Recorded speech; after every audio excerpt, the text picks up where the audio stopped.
for those of you who don't know who I am, again, my name is Danielle Patterson Winningham, former Fortune 10 Vice President, Master Life and Master Business Coach. And I'm America's #1 quit coach. I'm a revenue strategist that specializes in helping you create the revenue that you need to be able to live the life you want. That is, leave your job, build your dreams so that they make money, and move your life to the next level. And I'm simulcasting from Facebook Live, Periscope, Instagram, and of course also on my new podcast, The Lunch and Leave Show. And I'm going to be broadcasting every day at 12:30 Central Standard Time, 12:30-ish. And so if you guys on the podcast hear me speak to someone, that's because they're joining me live at Wealth Speaker on Periscope or Twitter, and under my name, Danielle Winningham, on Facebook, or Wealth_Speaker on Instagram. So let's get started. So just so you know a little bit about me, my goal is to help 10,000 people leave their traditional jobs. Now, I didn't say quit and not work. I don't want 10,000 homeless people. I don't want 10,000 people sleeping in their cars.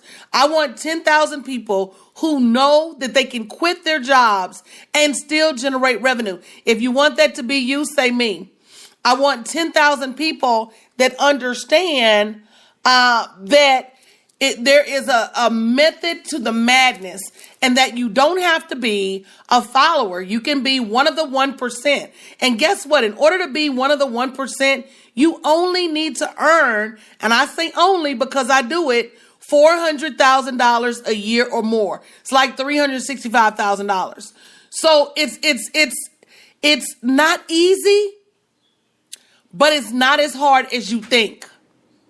I'm going to repeat that. It's not easy, but it's not as hard as you think. And the first piece of that is that you have to shift your mindset and you have to focus on the money.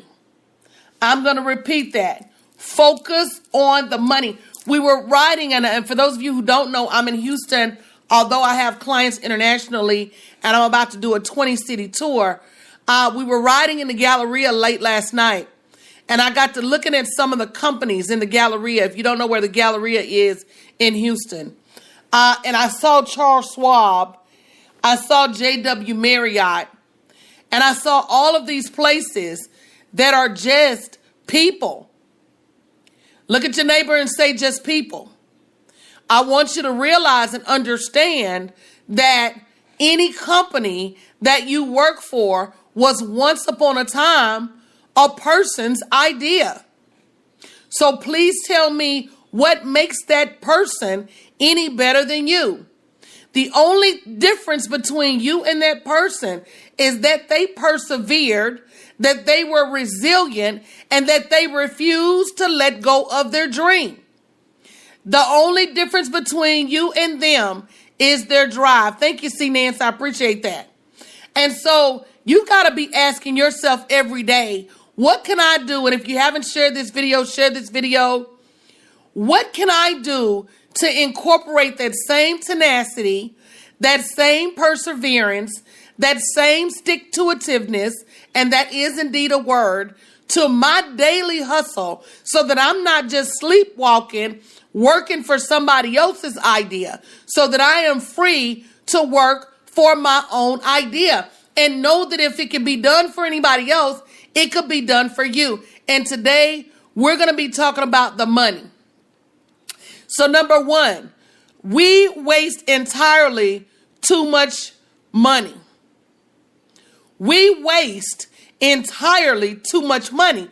And our perception of money is totally wrong. You know, C. Nance says, I'm praying to have the finances one day to take her class, but you already got the talents and the gifts to go out and earn the money to do anything you want to do. Our perception of money is so skewed that we think that if we don't have a job, we can't earn money. And that is not true. What is true is that you have a right hand and a left hand that are more than capable of going out and doing something, good evening, D, that will generate revenue for you. Oh, so what is that thing? So that's number one. We got to shift our perception of money. What is that thing that will put money in your hand? Is it baking cakes? Is it frying fish? Is it driving Uber? Is it having a yard sale? We've got to stop just accepting our status with money. And Prophet Sheila said, I'll never go back to a job. I'm too creative. You got that right. You got that right. You know, the day I walked out of my job and I was a six-figure earner, a vice president at a corporation, the day that I walked out of my job, do you know what I knew? I knew that regardless as to what happened with my business, and if you haven't shared this, please make sure you share. I knew that I would never work for another man again in my life. Southlake, you're exactly right. You can make a cake for $1.50 and you can sell it for 10 times that. You can sell that same cake for $12. You can sell that same cake for $20, $30. If you're too creative to work a job, say me. And so that's why I'm going to be doing these lunch and leaves every day at 12:30. If you're still at a traditional employer, get your lunch, but who will buy it? KinTube, there's always somebody that will buy it as long as you offer it. That's number two. You cannot sell what you haven't created. So number one is change your perception of money. And number two is you can't sell what you haven't created. Many of you are running around there with books in your head that you haven't written. Many of you are running around there finding that person is rare and hard. That's a lie. I had a client. Her name is Benita Kirkpatrick. And Benita likes to cook.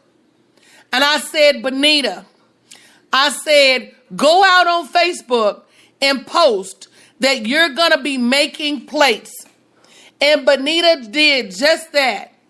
And Benita consistently sold out of food every single weekend, even after she raised her prices, even after she changed her quantities and her portions. Baby, there is somebody somewhere that will always buy your stuff. And your mind is jacked up if you think that nobody will buy your stuff.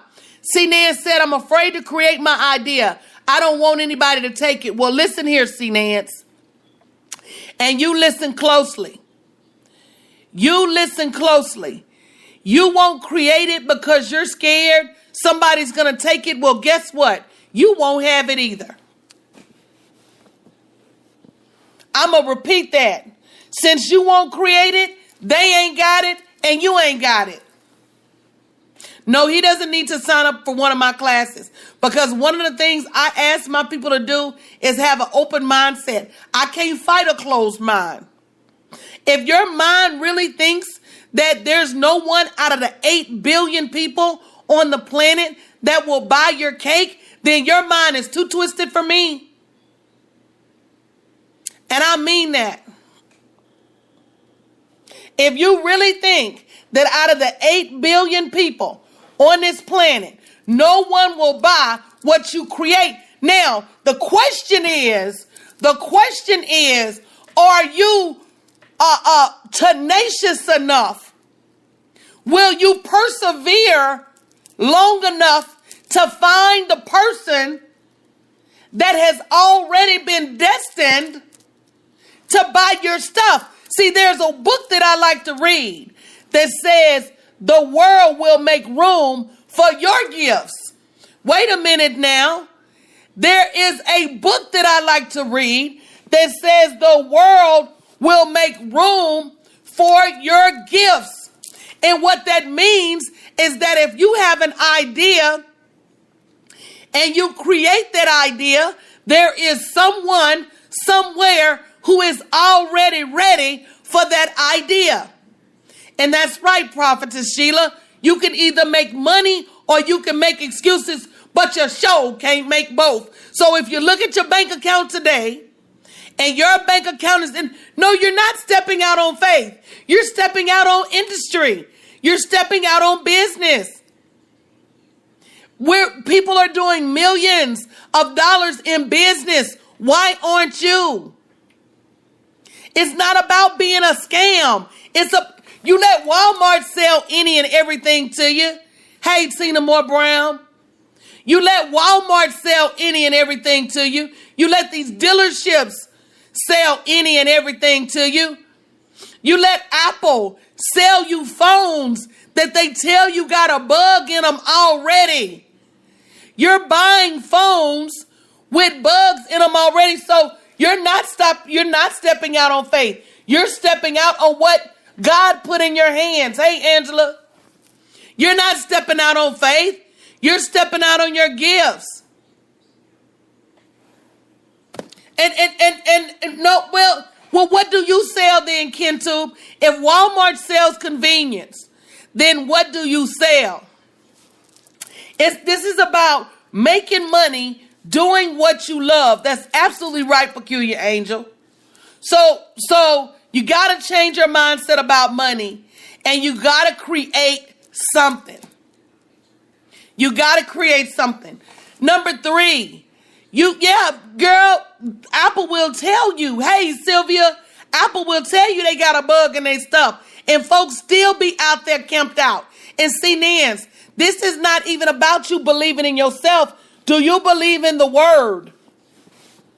And when you start not believing in yourself, go to that book with them onion skin pages and start reading that for a little while and see what that book says about you. Because if you believe what that book says about you, then you cannot not believe in yourself. He said you was created in his image. You was created in his image. So if he's great, then I'm great. You better stop letting the world tell you foolishness about yourself. Hey, waitress, you better stop listening to folks telling you stupid stuff about your capabilities. You better let the Bible tell you something about who you are and who you're destined to be. Come on now. Who told you that you're not good enough? Who told you got to work a job? Who told you that you can't earn money with your own 2 hands? And whoever told you that told you a lie. Or is it you telling yourself that? Because see, we always want to blame the enemy. But more often than not, it's the enemy. It's your waste of money. You know, for the majority of people that say, look, coach, that's right, Leandria. God already said it's yours. You better claim it. For the majority of people that open their mouths and speak the words, I can't afford. I'm going to repeat that so y'all can catch it. For the majority of the people who open their mouths and speak the words, I cannot afford, there's 1 or 2 reasons they can't afford it.